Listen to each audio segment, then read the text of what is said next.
Hey my dudes, how you doing? Hope you're having a damn good day. Welcome back to the channel. As you can see right here, we've signed a great young player from our youth academy, and of course we've signed a guy by the name Rooney, not Wayne Rooney, a different Rooney from our youth academy as well. Very excited to see how things pan out for the rest of the season. Of course, we're back in the Prem. Let's see what we can do. Of course, we are going to be targeting an FA Cup run. We have got a big budget of 55 million, and I decided to dedicate a portion of that to the signing of Harry Winks.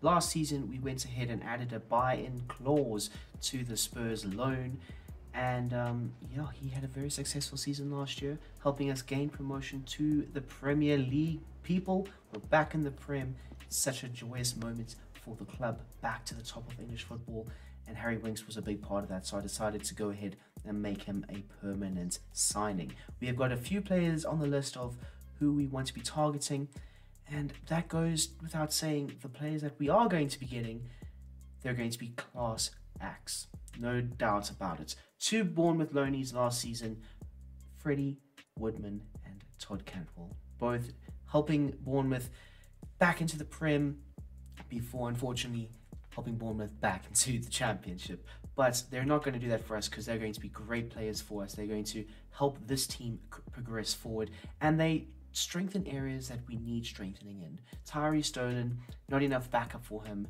as well as Kaminsky. There's no real competition for him, and I feel like both Freddie Woodman as well as Todd Cantwell can potentially remove both Kaminsky and Tyree Stolen from the starting lineup and make it their own spot. You know, I do feel like competition for places is way better than having a player who just comes in, does his job, and knows without any doubt in his mind that he's going to get the starting role on the weekend, whether he performs well in training or not. And I do think that having competition for places will go a long way in pushing the boys in achieving the ultimate success. And that is major silverware, of course. I also went ahead and found Patrick Roberts wandering around in free agency, and I thought he's also got Premier League experience, and he could be a valuable player for us, playing across all three positions of our front three, and just providing the younger players. I mean, he's not old himself, he's 25, but he does have Premier League experience, and I think that he can provide the younger players in our team, such as the Frederick Whites, such as the Tyree Stolens. He can provide them with a lot of insight into what the Premier League has to hold for them. I mean, a lot of fast, tricky wingers, they get cut down, hacked, chopped, you name it, and Patrick Roberts is going to help those boys grow. And yeah, I do think it's an astute signing nonetheless. Todd Cantwell going to be wearing the number 7, and Freddie Woodman going to wear the number 30 for this season at least, before he becomes our outright number 1, hopefully. We went on and played our final games of the preseason, beating Saint Etienne 4-1, beating Girona 2-1 in the semi-finals, before losing to Elche 1-0. Unfortunately, we lost in the finals of our preseason tournament, but nevertheless, we move on. We make another signing. Well, we move in for another signing. I was targeting a left back. Pickering, of course, outstanding last year, but again, no real competition pushing him for that starting left wing back role.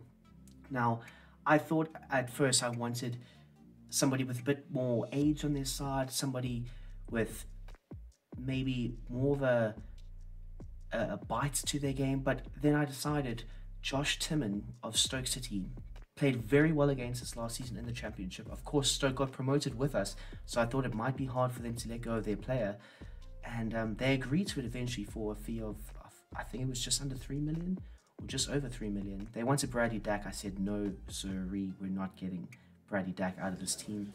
And eventually we ended up getting Josh Timon, and I think he can handle a lot that this team has to offer. I think he's going to offer a lot for this team anyway, and it's going to be a good signing going forward. We move on to a very hard game, though, against Manchester City, our Premier League opener. I'm very excited.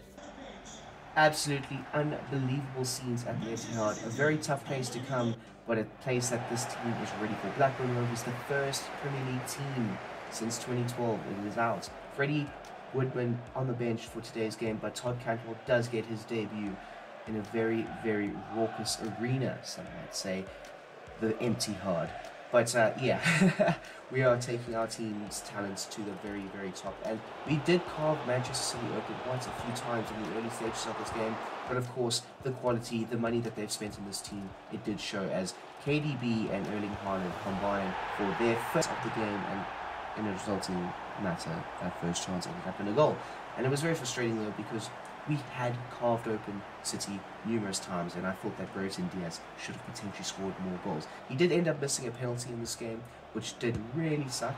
And like I say, we carved them open so many times. Bradley Dack was absolutely instrumental, and that's a big reason why I didn't want to include him in the Stoke City deal for Timon, because he is such a big part of our team going forward. He connects well with Brereton Diaz, he combines well with our wing players.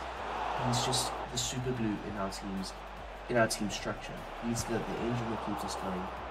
And unfortunately, we could not escape the Etihad with miss a penalty, but we will escape with at least 1 point, our first point in the Premier League with our first game. Because the goal this season is to try and do as well as possible, of course, but avoid relegation. But we'll move on to Everton away at Goodison Park. May we please address the fact that a newly promoted team has had to go to the Etihad and then go to Goodison Park. That is absolutely ridiculous, honestly. But unfortunately, we start the game off with a penalty conceded before Todd Cantwell scores his first goal for the club, and then creates this absolute beauty for Frederick White, who lashes it home from the resulting cross. Absolutely great goal. Goal of the season contender.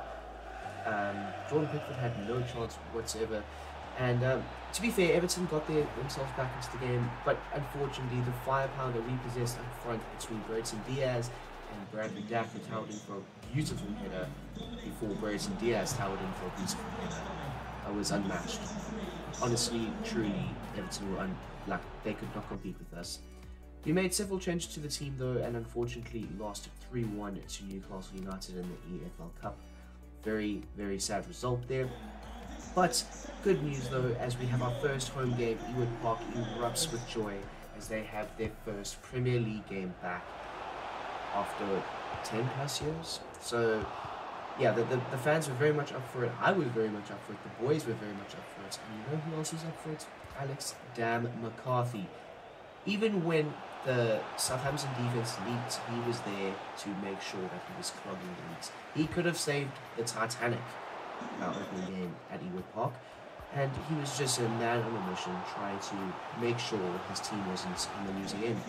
We had to make some changes though. Simodics coming on, of course, our secret weapon of the bench, Sammy Simodics, very silky smooth. JWP though would put Southampton ahead before unleashing the absolute beast up front, Brereton Diaz, who would equalise from 6 yards out. Great tap-in before scoring a penalty, and then Gallagher sealing the deal from the spot as well. 3 penalties in that game. We would then go into our final day of the transfer window, and I was quite happy with the team as things stand. We've gotten rid of the players I wanted to get rid of. We brought in the players I've wanted to bring in, and we just cancelled the contracts of those who I thought was just unnecessary. So these are some of the players that we've gotten rid of through transfer deals, of course, and some of the players that we've brought in through transfer deals. So I'm very happy with the team going forward. We have a very big game away again at Wolves. Wolves are a very tough team to break down. They normally play a back 5. Of course, they have brought some 1 or 2 very good signings in this summer, and it is going to be a very tough day at the office for us. But just before half-time, Bradley Dack, composed as ever, finishes off a beautiful cross from Frederick White. Absolutely chests it, plays it, bangs it, bottom corner. Things you love to see. Jose Sarr, unmatched, unequal to it. And then in the second half, Bradley Dack yet again. This is why we kept him, because he is sensational. He is the guy that is going to get us through this season. We move on and play Bournemouth, beating them 2-1. Middlesbrough end up beating us 3-2. Before moving on though to our game against Tottenham Hotspur, they ended up opening up the scoring, unfortunately, through the likes of Harry Kane. This was a very, very interesting game as we created many chances, but the finishing touch just was not there. The quality was lacking, some might say. But Brereton Diaz blazes the top corner home for his first goal of the game, and he has got a few extra goals under his belt now, thanks to the Everton game and so on. Just before halftime though, Freddie White with an absolute great chance to send us into the halftime break with him. We could not end up doing so. Harry Winks with a very good chance before Simonics would make it 3-1 on the day with a brace off the bench. Absolutely sensational moments in the game for him. And Spurs would end up with a late consolation goal, but we would end up winning 3-2 on the day. Happy days all ends up. Our first big scalp in the career mode.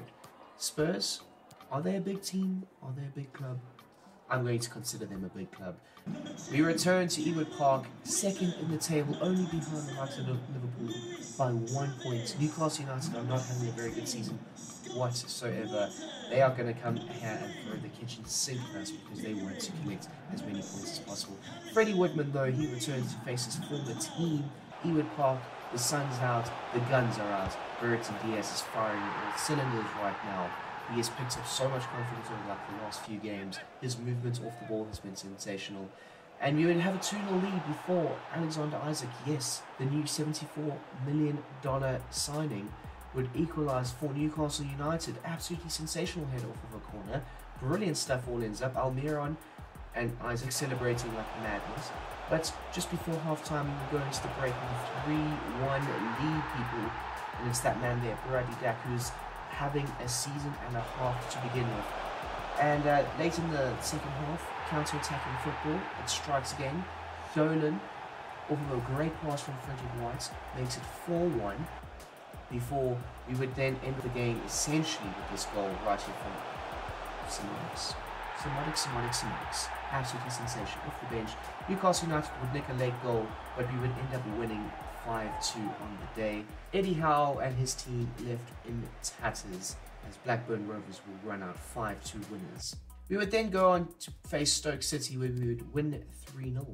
Moving on though to West Ham United, they did everything correct. This opening 10 minutes was 9 points for us as they passed the ball around our box so effortlessly, so calmly, and Arnold would open up the scoring for West Ham with a beautiful pass from Bamford, who would find him wide open in our box for a 1-0 lead for them at Ewood Park. They're celebrating in front of our fans. To make things worse, Freddie Woodman gives away a penalty and is a rash, reckless challenge, but he would make amends as Bamford could not find the back of the net from that spot.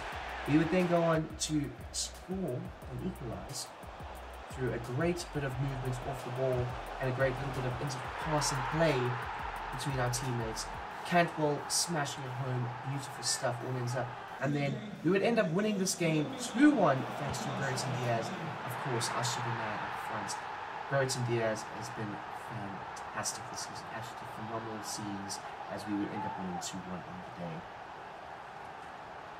David Moyes in the mud yet again. You can join Eddie Howe any day. As you can see, history beckons for Brereton Diaz as he is projected to outscore Mo Salah's record of 32 goals. He's projected to score 33 goals this season. And after a few Chelsea chances, we ended up banging it home.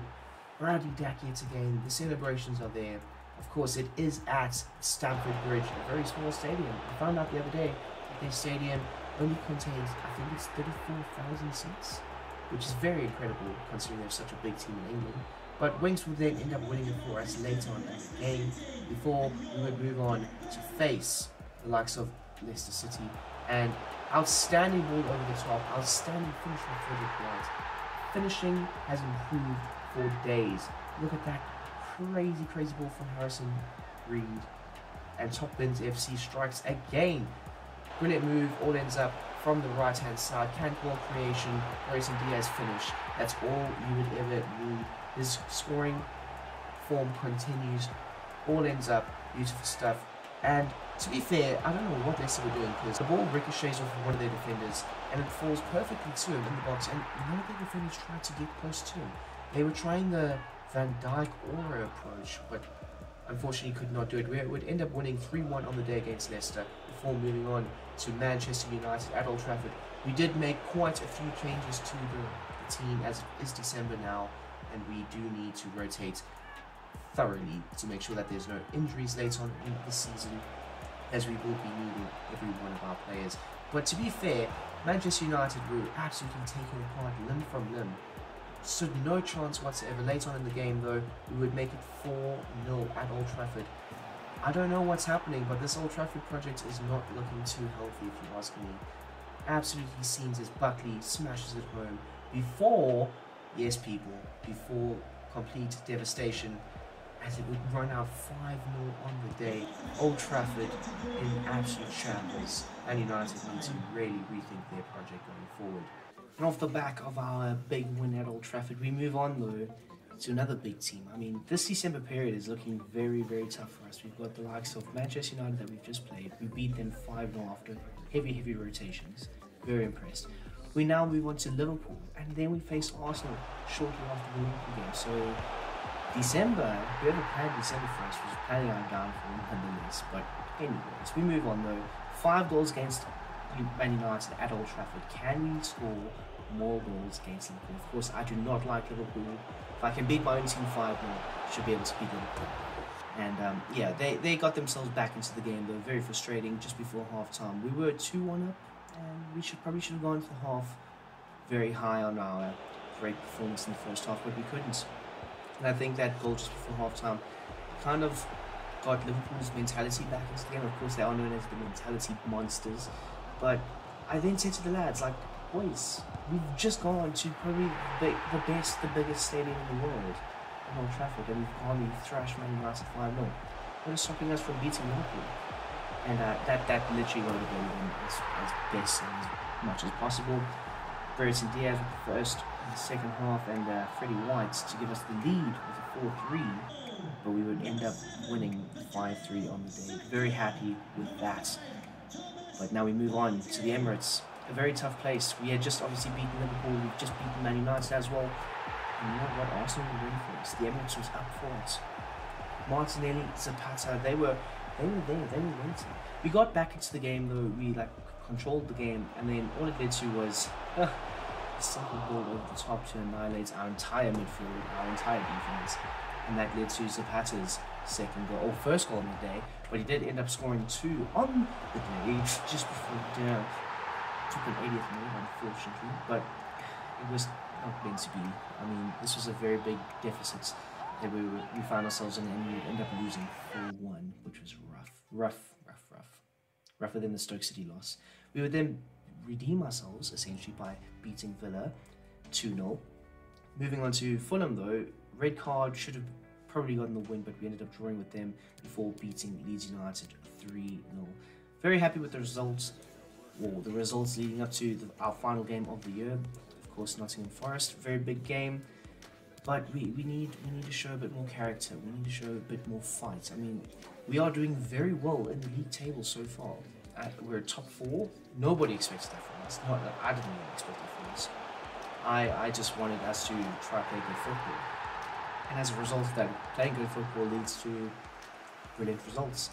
So Todd Cantwell gets us in front, and after that it was just crossbar, goalkeeper, post, you name it. We just hit that instead of the back of the net. And because of the goalkeeper's heroics, he kept his team in the game, which allowed them to rescue a point in this game. Final game of the season. Unfortunately, that goal was ruled out for an offside, but you know what? You can't be disheartened with that. I feel like we played very well. On another day, we might find ourselves hitting the back of the net more times in the post.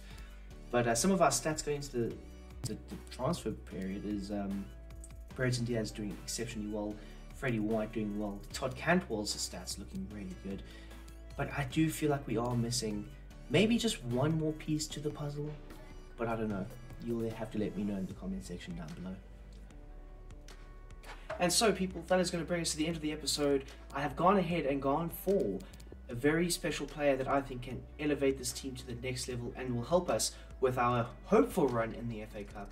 Of course, we are targeting that in the next episode, or the next part I should say, and Morgan Gibbs-White could be that special talent that just gets us to the next level and potentially gets us our first major piece of silverware.